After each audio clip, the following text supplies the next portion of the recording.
સમાચારોમાં આગળ નજર કરીએ તો વાત કરવી છે જામનગરની કે જ્યાં જામનગર એરપોર્ટ પર મોક ડ્રીલ યોજવામાં આવી।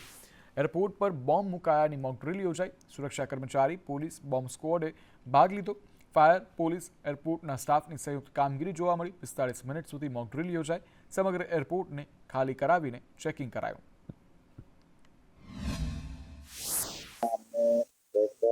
टर्मिनल बिल्डिंग के अंदर रखा था और ये स्पेसिफिक कॉल के हिसाब से और 20 मिनट में ऑब्जेक्ट पूरा हैंडल कर लिया और उसके बाद हमने टोटल 45 मिनट के अंदर में ये मॉकड्रिल को कंप्लीट किया। टोरेंट ग्रुपના મહેતા પરિવાર પ્રેરિત યુએનએમ ફાઉન્ડેશનની પહેલ એવા અભિવ્યક્તિ ધ સિટી આર્ટ્સ પ્રોજેક્ટની 6ઠ્ઠી આવૃત્તિ હાલમાં અમદાવાદમાં આયોજિત કરવામાં આવી છે, જેમાં ગુરુવારે એટલે કે આજે સાંજે મંત્રમુગ્ધ કરી દેતી ગુજરાતી સાહિત્યની સૌથી લોકપ્રિય રચનાઓ પૈકીની એક ચારણ કન્યાના હૃદયસ્પર્શી વર્ણન સાથેની કઠપૂતળીની નાટ્ય પ્રસ્તુતિના દર્શકો સાક્ષી બન્યા હતા। સાથે જ ફ્યુઝન ડાન્સ, સંગીત અને નાટ્ય પ્રસ્તુતિઓ સાથે ઉપસ્થિત દર્શકોનું મન મોહી લેવાનો સિલસિલો યથાવત રાખ્યો હતો।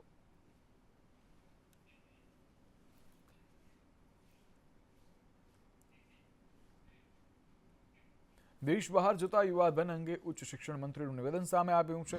દર વર્ષે 8 લાખ વિદ્યાર્થીઓ બહાર ભણવા જાય છે, બાદમાં ત્યાં મોટી મોટી કંપનીઓના સીઈઓ બને છે। ગુજરાતી સીઈઓ જોઈને આપણે ફૂલાઈ જઈએ છીએ, ત્યારે આ ફૂલાવવાનો નહીં પણ ચિંતાનો વિષય છે। આપણે અહીં એ પ્રકારનું વાતાવરણ ન આપી શકીએ। 8 લાખ યુવાનો વિદેશમાં ભણવા જાય છે અને ભણી અને ત્યાં સ્થાયી થાય છે। કારણ શું? એમની જે ભણવા માટેની અથવા તો અપડેટ થવા માટે વિદેશોની જગ્યાએ અહીંયા જ કેમ ના થાય, એનો લાભ અહીંયા જ કેમ ના મળે? તમે જે બધા સીઈઓ ને અમેરિકાના વાંચો છો, આપણે ગૌરવથી ફૂલાઈએ છીએ કે ભારતીય મૂળના છે, ફૂલાવાની જરૂર નથી। શા માટે આ યુવાધન, આ ટેલેન્ટ બહાર ગયું અને બહારના દેશોની અંદર એની પ્રગતિમાં ફાળો આપી રહ્યું છે, તો આપણા દેશમાં કેમ નહીં? એને આપણા દેશની અંદર પણ એક વૃદ્ધિ પામવાની તક આપણે સૌએ આપવાની છે। તો રાજ્યના યુનિવર્સિટીના પ્રોફેસરોને શિક્ષણ મંત્રીએ સલાહ આપી છે। પ્રોફેસરોએ અપડેટ રહેવાની જરૂર છે તેવું શિક્ષણ મંત્રીએ કહ્યું છે। પ્રોફેસરોએ અપડેટ થવું પડશે, નહીં તો વિદ્યાર્થીઓ તમારી સાથે નહીં જોડાઈ શકાય। તમે જે લેક્ચર આપો છો તે યુટ્યુબમાં ઉપલબ્ધ છે, સારા નોલેજ સાથેના યુટ્યુબ વિડીયોમાં ઉપલબ્ધ છે। સતત બદલતા પ્રવાહ સાથે બદલાવની જરૂરિયાત છે।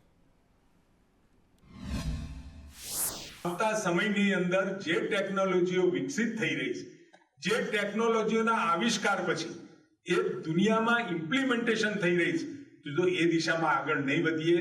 અને અત્યારે તો ઘણા વિદ્યાર્થીઓ એટલા બધા હોશિયાર હોય છે કે ગૂગલ સાથે અથવા તો કોમ્પ્યુટર સાથે જુદા જુદા પ્લેટફોર્મ ઉપર જઈ અને એ તમે સ્કૂલમાં ભણાવો એ પહેલા નોલેજ મેળવી લેતા હોય છે।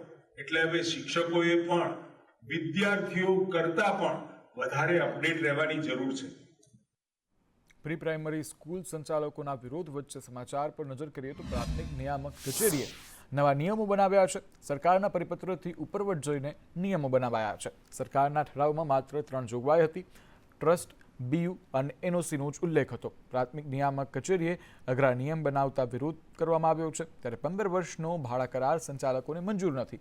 નવા નિયમના લીધે માત્ર 2% સ્કૂલે જ આ નોંધણી કરાવી છે। ગુજરાતભરની પ્રી પ્રાઇમરી સ્કૂલ સંચાલકોમાં આ બાબતને લઈને આક્રોશ જોવા મળી રહ્યો છે।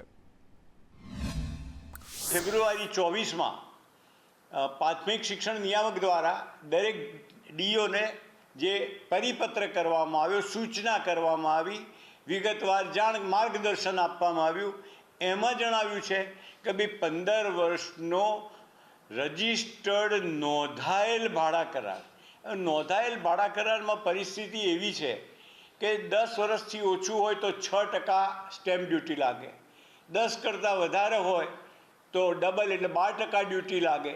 એટલે આજે માની લો કે એક બાલ મંદિરનું લાખ રૂપિયા ભાડું છે, 12 મહિનાનું 12 લાખ રૂપિયા ભાડું છે, 10 વર્ષે 1,20,00,000 થયા અને 15 વર્ષનો ભાડા કરાર હોય એટલે 1,80,00,000 રૂપિયા થયા। એના 12% આજે જ્યારે સ્ટેમ્પ લેવાનો થાય તો શું પરિસ્થિતિ ઊભી થાય એ સમજવા જેવી બાબત છે। છોટાઉદેપુર જિલ્લાના છેવાડાના અને પછાત ગામોમાં સરકારની શિક્ષણ સેવા લંગડાતી ચાલી રહી છે. મોટી ઝરીની શાળામાં શિક્ષકના અભાવે વિદ્યાર્થીઓનું શિક્ષણ કાર્ય અટવાઈ પડ્યું છે. આ શાળામાં નિમાયેલા શિક્ષક વારંવાર ગેરહાજર રહે છે અને શિક્ષકો ગેરહાજર રહેતા વિદ્યાર્થીઓના શિક્ષણને અસર થઈ રહી છે, જેને લઈ વાલીઓ દ્વારા શાળાઓ ધસી આવીને વિડીયો બનાવાયો હતો અને બાદમાં તાલુકા શિક્ષણાધિકારીને ફરિયાદ પણ કરવામાં આવી છે.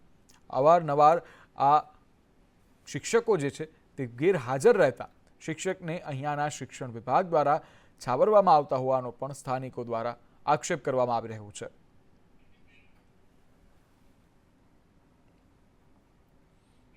ઊંઝા એપીએમસી ચૂંટણી છે અને ચૂંટણીમાં 13 ફોર્મ રદ કરાયા છે. એપીએમસી ચૂંટણીમાં 100 ફોર્મ ભરાયા હતા. ખેડૂત વિભાગની 10 બેઠકો માટે 7 ફોર્મ રદ કરાયા છે. વેપારી વિભાગની 4 બેઠકો માટે 6 ફોર્મ રદ કરાયા, જ્યારે ખરીદ વેચાણ વિભાગના 2 ફોર્મ માન્ય કરાયા છે. ઉમેદવારી પત્રકની ચકાસણીમાં 87 ફોર્મ માન્ય કરાયા છે. ખેડૂત વિભાગની 10 બેઠકો માટે 7 ફોર્મ રદ કરાયા છે. એપીએમસીની ચૂંટણી છે ઊંઝાની, જેને લઈને મામલો પણ રસપ્રદ જોવા મળી રહ્યો છે. તેમાં કુલ 13 ફોર્મ જે છે તે ઊંઝા એપીએમસીના રદ કરવામાં આવ્યા છે. ચૂંટણીમાં 100 ફોર્મ ભરાયા હતા, તેમાંથી 13ને રદ કરી દેવામાં આવ્યા છે.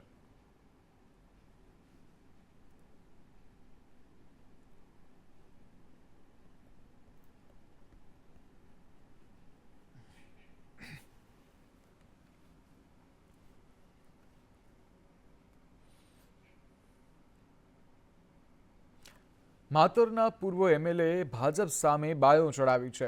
કેસરીસિંહ સોલંકીએ એક્સક્લુઝિવ વાતચીત કરી છે. તેઓએ કહ્યું કે માતર એપીએમસીમાં ભાજપની હાર એ ટેલર હતું. જિલ્લા પંચાયતની ચૂંટણીમાં ભાજપની હાર નક્કી છે.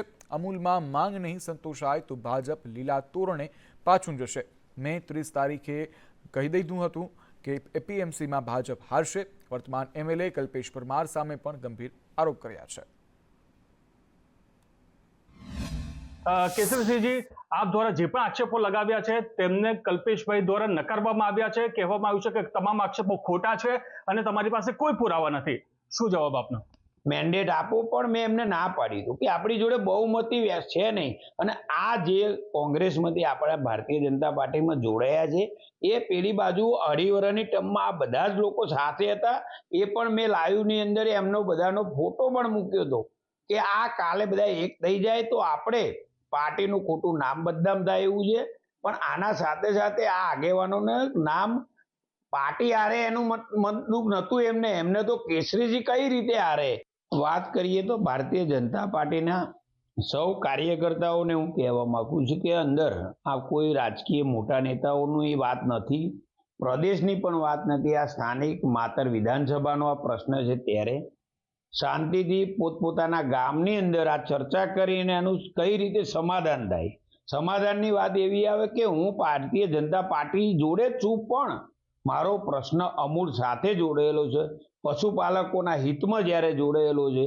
છેલ્લા 2 મહિનાથી આ જે કંઈ ચાલી રહ્યું છે અમૂલના ચેરમેન પણ સતત માતરની અંદર આવે છે કે કઈ ને કઈ રીતે કેસરીસિંહને અહીંથી પાડવામાં આવે તો અમૂલમાં એમનું ધાર્યું એમના વચોટીઓ દ્વારા જે કંઈ કરવું હોય તે થઈ શકે. પણ હું હજુ પણ એમના આપના માધ્યમ દ્વારા કહેવા માંગુ છું કે આવનારા ઇલેક્શનની અંદર જો 4-4 માતરની જિલ્લા પંચાયત સીટની ટિકિટ જીતવી હોય તો તમે અમૂલનું સમાધાન કરો. 135 જે જણને છૂટા કર્યા છે એને પરત લેવાનું કરો. જે કોઈ 5-7 વર્ષથી નોકરી કરે છે એને કાયમી કરો. અને અમારા 3 ઠરાવની માંગણી છે એ માંગણી અમને સાધારણ સભા બોલાવીને એનો ઓર્ડર આપી દો. ચોક્કસ 4-4 સીટો હારી જશે. લીલા તોરણે જે કોઈ ઉમેદવાર આવશે એ પોતપોતાના ઘેર જ જાય. આ એપીએમસી નું જોયા પછી એમને સમજી જ લેવું જોઈએ કે ધારાસભ્ય અને પોપટલાલ પોતે પોતાનું એ કઈ રીતે 2027ની અંદર ઉમેદવાર થઈ શકે એમનું અત્યારથી એ રાજકારણ રમી રહ્યા છે. પણ હું એમના આપણા માધ્યમ દ્વારા કહેવા માંગુ છું કે દરેક ગામની અંદર તમે શું 2 જણા કરી રહ્યા છો, લોકો ઉઘાડા પડી રહ્યા છો તમે આગળ. એટલે મહેરબાની કરીને ગામમાં જઈને ખોટા દમ મારવાનું બંધ કરી દેજો. કરુણેશ પંચમેદી, સંદેશ ન્યૂઝ, માતર, ખેડા. વાદરા જંબુસર હાઈવે 4 લેનનો વિવાદ હવે પકડ્યો છે. ખેડૂતોની વારે આવ્યા છે પૂર્વ એમએલએ જશપાલસિંહ. જમીન સંપાદનને લઈ વડુ નજીક ખેડૂતોનો વિરોધ જોવા મળ્યો. વળતર ન મળતા 4 લેનની કામગીરીનો વિરોધ કર્યો છે. વળતર ન મળે ત્યાં સુધી વિરોધની ખેડૂતોની ચીમકી છે.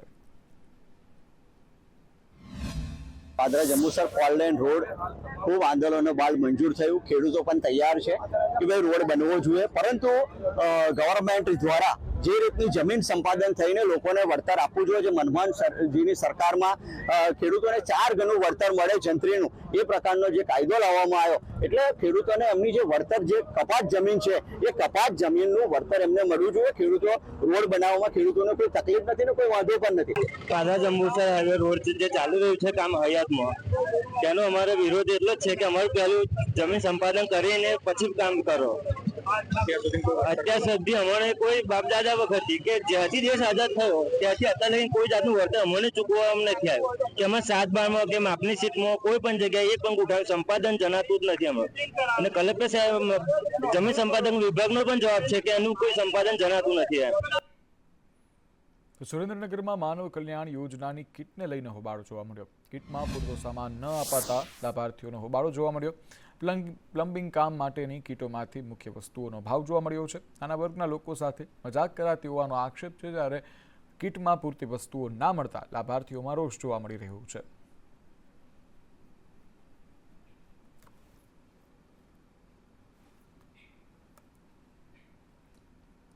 ભાવનગર જિલ્લા પંચાયતમાં ભડકો જોવા મળી રહ્યો છે. પંચાયતની સાધારણ સભા તોફાની બની છે. ભાજપ અને કોંગ્રેસના સભ્યો વચ્ચે ઉગ્ર બોલાચાલી જોવા મળી રહી છે. ગ્રાન્ટના વપરાશ બાબતે સભા તોફાની બની છે. 2020-23 દરમિયાન ગ્રાન્ટના પ્રશ્ને સભા તોફાની હતી, ત્યારે વિકાસના નાણાંનો ઉપયોગ ન થતા હોવાનો આરોપ છે. ગ્રાન્ટ વપરાય વિના પરત જતી રહે છે તેવો આક્ષેપ જે છે તે વિપક્ષનો છે.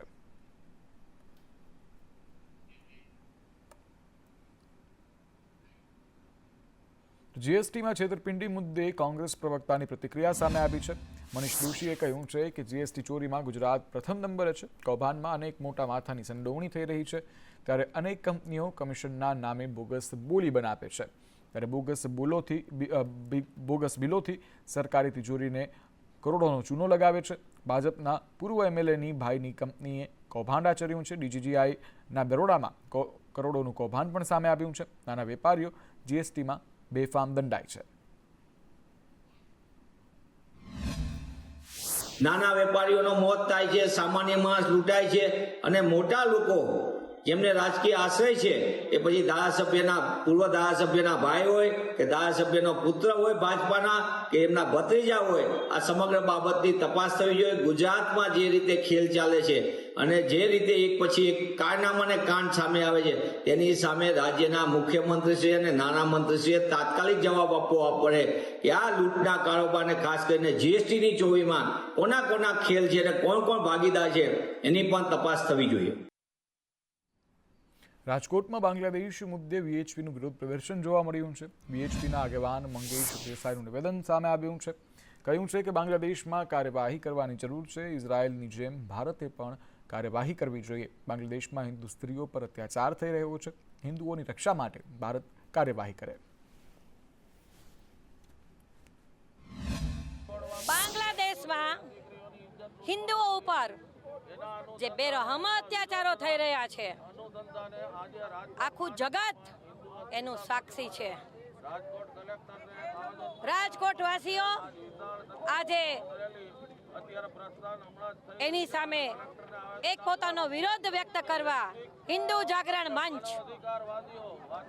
ખાસ કરીને હજી 1 સેકન્ડ પહેલા મેં એક મેસેજ મૂક્યો કે અમે એક સ્વૈચ્છિક સંસ્થા પણ આંતરરાષ્ટ્રીય કક્ષાએ આ વાયોલેશન ઓફ હ્યુમન રાઇટ છે, માનવ અધિકારોનું સામૂહિક રીતે હનન થઈ રહ્યું છે. બાંગ્લાદેશમાં જે અત્યારે જેહાદીઓની સરકાર આવી છે, એમના દ્વારા ત્યાંના હિન્દુઓ અને હિન્દુ ધર્મસ્થાનો, હિન્દુ બેન દીકરી ઉપર જે પાશવી અત્યાચાર કરવામાં આવી રહ્યો છે છેલ્લા 6 મહિનાથી, એના અનુસંધાને આજે હિન્દુ અસ્મિતા મંચ રાજકોટ મહાનગર દ્વારા કલેક્ટરને એક મૌન રેલી યોજી આવેદનપત્ર આપવાનો કાર્યક્રમ થઈ રહ્યો છે. અને આના અનુસંધાને અમે ભારત સરકારને પણ કહેવા માંગીએ છીએ કે તાત્કાલિક અસરથી પગલાં લઈ બાંગ્લાદેશની સરકારને ચુનૌતી આપી અને આ કામ અટકાવવું જોઈએ કે ત્યાંની લઘુમતી તરીકે જે હિન્દુ સમાજ છે એની ઉપર અત્યાચાર થઈ રહ્યો છે, ધાર્મિક સ્થાનો ઉપર એટેક થઈ રહ્યા છે, એ બંધ થવા જોઈએ. અમરેલી જિલ્લાને અતિવૃષ્ટિમાં બાકાત રખાતા કોંગ્રેસે રાજુલામાં ધરણા પ્રદર્શન યોજી વિરોધ નોંધાવ્યો હતો. રાજ્યમાં ખેડૂતોને અતિવૃષ્ટિમાં થયેલા નુકસાન અંગે રાજ્ય સરકારે સહાય પેકેજ જાહેર કર્યા બાદ અમરેલી જિલ્લાનો સમાવેશ નહીં થતા કોંગ્રેસે મુદ્દો ઉઠાવ્યો છે અને અમરેલીના દરેક તાલુકામાં ધરણાનો કાર્યક્રમ આપી સરકાર સામે મોરચો માંડ્યો છે.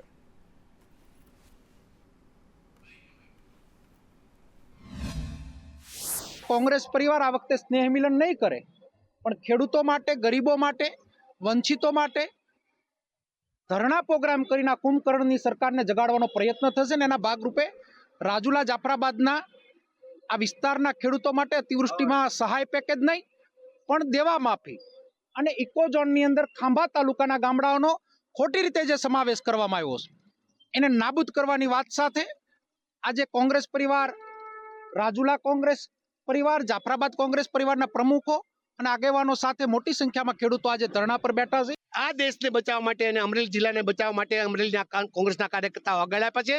મારે કોંગ્રેસના પ્રમુખોને અભિનંદન આપવા છે, કોંગ્રેસના કાર્યકર્તાઓને અભિનંદન આપવા છે કે 35 વર્ષની ભારતીય જનતા પાર્ટીની સરકાર હોવા છતાં પણ અમારો આજે કોંગ્રેસથી એક બનીને ખેડૂતો માટે લડી રહ્યો છે, સામાન્ય માણસો માટે લડી રહ્યો, ગરીબ માણસો માટે લડી રહ્યો છે, બહેનો માટે લડી રહ્યો છે.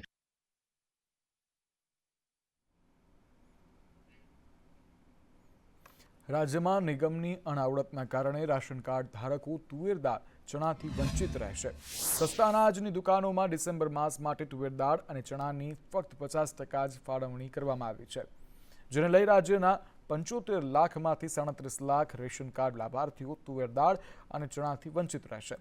કુપોષણ સામે લડત આપવા દર મહિને 1 કિલો મળતી ચણાની દાળમાં વધારો કરી 2 કિલો આપવાની જાહેરાત બાદ પણ રાશન મળવા માટે રાશન કાર્ડ ધારકોને 1 કિલો પણ હવે આ દાળ જે છે ચણાની તે નથી મળતી.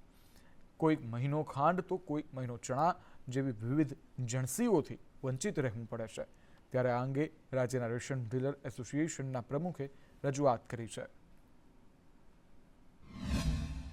સતત રજૂઆત કરીએ. છેલ્લા 1 વર્ષથી તુવેર દાળ બાબતે રાજ્યની પ્રજા છે એ પરેશાની ભોગવી રહી છે. અનિયમિત અને અપૂરતો જથ્થો આવવાથી તેઓ આ લાભથી નથી રહી રહ્યા. બીજી બાજુ સરકારનો એક ઉદ્દેશ એવો છે કે મોંઘવારીના સમયમાં લોકોને રાહત મળે એ માટે થઈને સબસિડીયુક્ત આ અનાજનો જથ્થો છે એ આપી અને ન્યુટ્રિશનના હિસાબે કુપોષણ સામેની લડત માટે જઈ અને માનનીય મુખ્યમંત્રીશ્રીએ આદેશ કર્યો છે, પણ તે આદેશને પણ આ નિગમના અધિકારીઓ ધોળીને પી ગયા હોય એવું લાગી રહ્યું છે. રાજકોટના ધોરાજીથી ફરેણી અને નાની પરબડી તરફ જવાનો મુખ્ય રસ્તો જે છે તે ખખડધજ હાલતમાં છે. 10 કિલોમીટરનો આ રસ્તો માથાના દુખાવા સમાન બની ગયો છે. તેમજ લાંબા સમયથી રોડ ન બનતા મસ્ત મોટા ખાડાઓએ અહીં વર્ચસ્વ જમાવ્યું છે. ત્યારે તાત્કાલિક ધોરણે તંત્ર દ્વારા યોગ્ય કાર્યવાહીના ભાગરૂપે નવો રોડ બનાવવામાં આવે તેવી લોક માંગણી પ્રબળ બની છે. માંગણી કે રસ્તો સારો કરી આપે અને સુધારી આપે. આવા ખાડા ખબડાવાળામાં અમને તકલીફ થાય છે. અમને તો થાય છે, ભેગા આ જે ગામડાના લોકો ધોરાજી સાથે જોડેલા છે એ લોકોને વધારે થાય છે. એનું કારણ છે કે એ લોકો કોઈ શિક્ષક છે કે કોઈ ટીચર છે, કોઈ વિદ્યાર્થી છે, કોઈ બિઝનેસમેન છે, ખેડૂત છે, એ લોકોને તો ધોરાજીથી જોડાયેલા છે, રોજે રોજ આવતા હોય છે. તો અમને ક્યારેક જવામાં આટલી તકલીફ થાય છે, તો આ લોકોને કેટલીક તકલીફ થતી હશે એ લોકોનું તમે ધ્યાન રાખી અને આ રસ્તા સુધારી આપો, તમારી મહેરબાની. ફરેણી, નાની પરબડી અને ધોરાજી વચ્ચેનો રસ્તો તમામ ખરાબ છે.